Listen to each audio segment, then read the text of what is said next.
Sometimes one must use a bit of imagination in order to find reason for what we have no ready answers.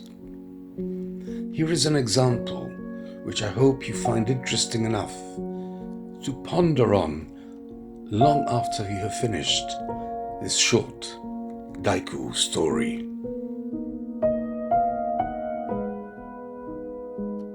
The Verdict, a Daiku story. He felt warm and comfortable. Why wake up now? Then he remembered he had not wanted to be tried, but the summons could not be ignored. The bare essentials were already present: judge, prosecutor, and defense. And him, of course. His eyes were still misty, and he could not discern features of each. But that was not important. What was important was defending himself successfully from the charges.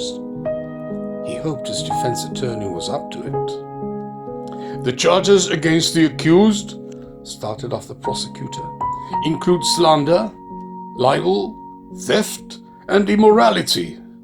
Though he knew what was coming, he was surprised how thoroughly the indictment had been constructed. Occasions he had forgotten were dragged up, and with them details of who were the victims of his actions.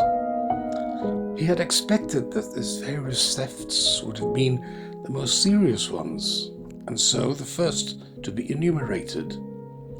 Instead, it was his acts of slander that headed a long list of his malfeasance.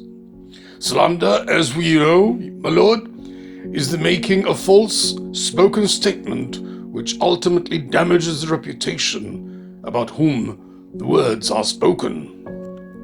The prosecutor then enumerated a long list of people the accused had spoken about, and he could have sworn he had not said anything that bad about them, or had he?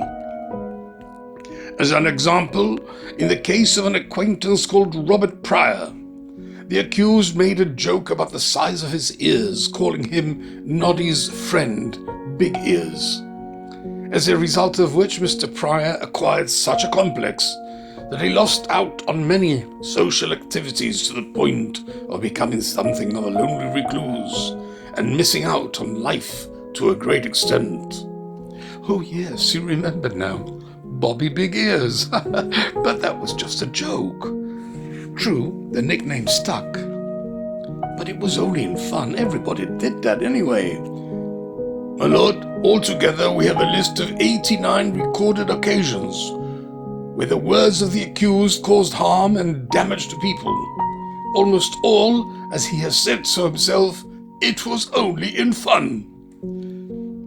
The defense attorney looked back at him, inquiring with his look as to the veracity of the charge.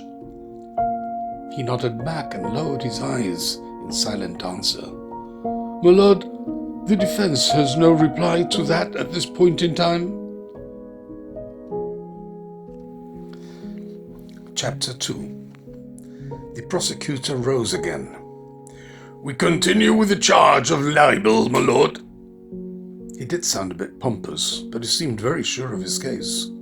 One would have supposed that as libel is the written version of the crime of slander, there would be far less occasions when the accused perpetrated such. Unfortunately, with the advances of a relative new technological facility called social media, libel has become as prevalent, if not more, through sites such as Facebook, Twitter. The court informs the prosecution that it is well aware of such so-called advances, came the rather droll comment from the judge. Yes, my lord, of course, continued the prosecutor with chagrin. Through the medium of social media, the accused commented quite brazenly on far too many posts to enumerate here, but which all 2,498 cases are included in this batch of printouts, which I submit as Exhibit 23A.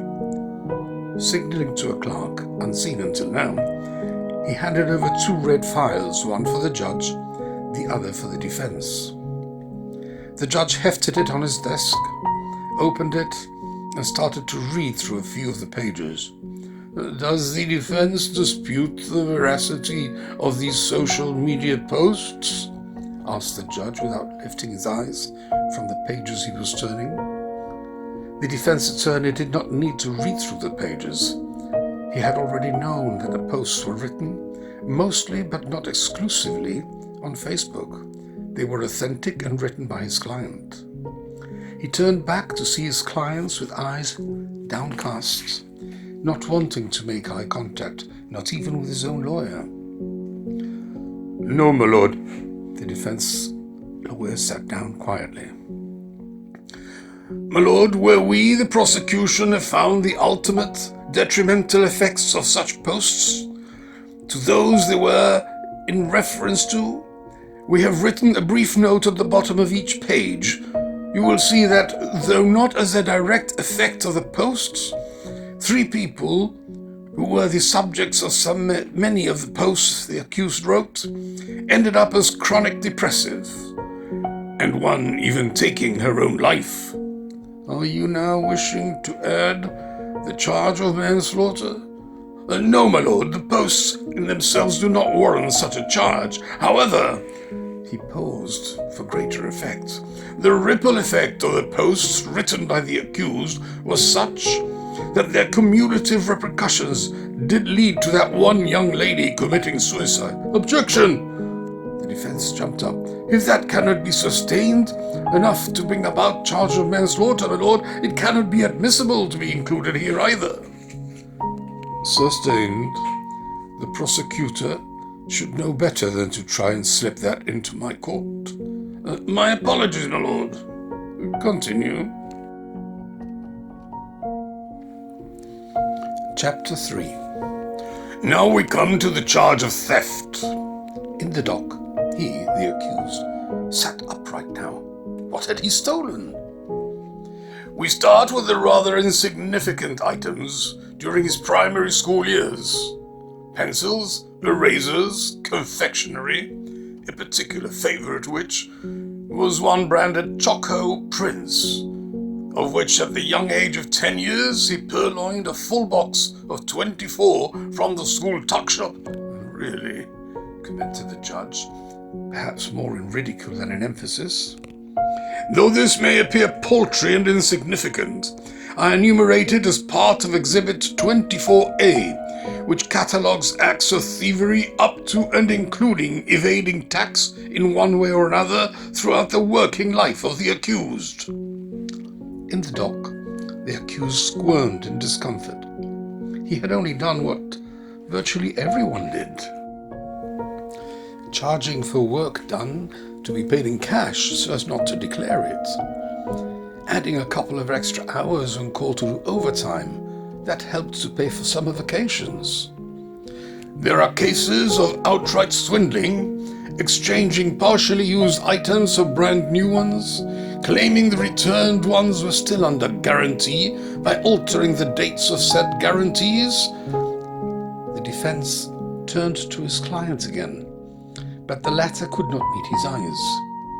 The prosecution went on for over an hour, detailing theft after theft he had perpetrated. None was a Madoff Ponzi scheme, but all were of acquiring goods or monies which were not meant for him. My lord, these thefts are all detailed in Exhibits 25A through 47A. The clerk had to make 4 trips to deliver the read files of each exhibit to both the judge and the defense.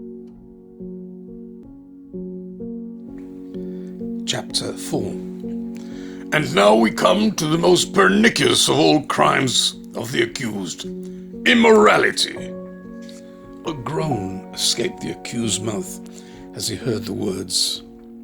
Since achieving puberty, the accused has traveled the highway of immorality, gorging himself on sexual favors freely given or connivingly acquired through sweet words, broken promises, and even plying with alcohol and drugs. The way this was said, one would have thought the man in the dock was a mixture of Genghis Khan and Casanova. He was just another young man whose hormones dictated his life up to and including a relatively old age. But nothing was going to stop the prosecutor, who was now well in his stride. The litany of sexual escapades ranged from early teens to well into his 60s, despite the fact that he was a married man for the last 35 years of his life. The prosecutor brought out more files, all as red as the crimes of the accused, where he had allowed his sex drive free rein in his life. Exhibits 48A to 71A herein details each and every one of them, my lord. They include seduction in tea dances, back seats in cars, and even cinema back rows as an adolescent, and all the way to trespassing in the matrimony of others, even while being married himself to a good woman who had given him 4 children. As the red files piled up on the desk of the defense, this man turned around to the accused, his client, and opened his hands as if to say, "What the hell can I do?" As if the weight of all such accusations were not enough, the accused felt even more the weight of his own guilt. He was just a guy like all others. He never thought his shenanigans were anything more than silly, high-spirited behavior, perhaps with a sprinkling of mischief, but no more than that. He lived as everyone else lived. He was just like any other man of his times, no better, no worse. Once the prosecutors rested, it was the case for the defense. My lord, after having consulted with my clients and seeing the veracity of these accusations, my client wishes to change his plea of not guilty to guilty. The judge nodded sagely, while a wide smile adorned the face of the prosecutor. The accused will rise. You have been found guilty of all the crimes you have been accused of. The weak defense of everyone who is doing the same is unacceptable in the court. The lump in his throat would not shift, no matter how much the man in the dock swallowed. I am sentencing you to a period of re-education to last not less than 9 months, after which you will... The accused heard no more. He had fainted. He was finishing the term of his re-education. During all those months, he had been taught what was right and what was wrong. Though he thought he had known most of it, the intensity and sensibility of the course had shown him that life, with a capital L, was made up of a very clear and balanced system, one he had obviously abused. After the 9 months mandatory re-education term, his tutor was about to go now. The one-to-one lessons were very effective. All who underwent them ended up with full knowledge of right and wrong. It's time for me to leave, said his tutor. From now on, it's up to you. You have complete awareness of life and how to live it. This time, live it well. He felt sad. All during those months, he had developed a closeness to his tutor. Now he was going to be alone. One last thing. Yes, life is a test of who you are. You learn as much as you can. Then you live the test of life. I understand. However, as in all tests, you cannot sit it and have the answers next to you. That would not be proper, right? Yes, I suppose so. You will now start a new life as per the court's verdict. From now on, you will need to analyze every aspect of your life and evaluate each with the knowledge I have taught you. But the knowledge will be subliminal. Subliminal? Subliminal, subconscious, unconscious, it's all the same. There's no time to go into that now. So I will know all you have taught me about life? Yes, perhaps this time you will live it well and not have to return. May I ask, there's one thing that troubles me. All during the trial, tell me, ask quickly. I only remember 3 people there in the court, not counting a clerk whose face I never saw. What is your question? Hurry, I have to go. The judge, the prosecutor, and even my defense, they all knew everything about me, even my deepest secrets. How did they know all that? Can you remember the trial? Yes, vividly. Can you remember the faces of the judge, the prosecutor, and even your defense? Vaguely. Think hard and think fast. My time here is over and you must go now. He thought, and gradually the mist of memory cleared. He could see all the 3 faces. And all 3 faces were his own face. Do you see now? Asked the tutor, even as he was leaving. It was me. All of them was me. Yes. One is one's most cruel judge and prosecutor and weakest of defenses. You cannot lie to yourself, and no one can judge you any better.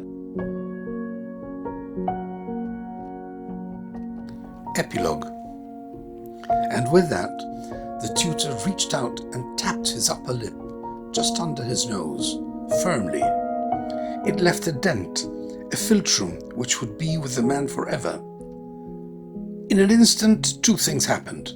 The first was that the tutor disappeared.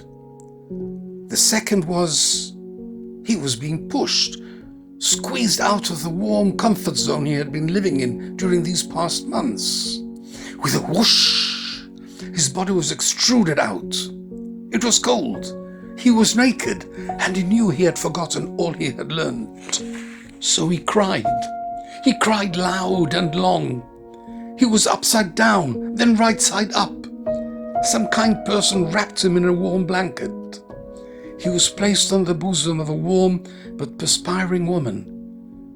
Blindly, he felt around till a nipple was placed in his mouth. The crying stopped. He was being fed. You have a fine baby boy, Mrs. Riddell. Congratulations.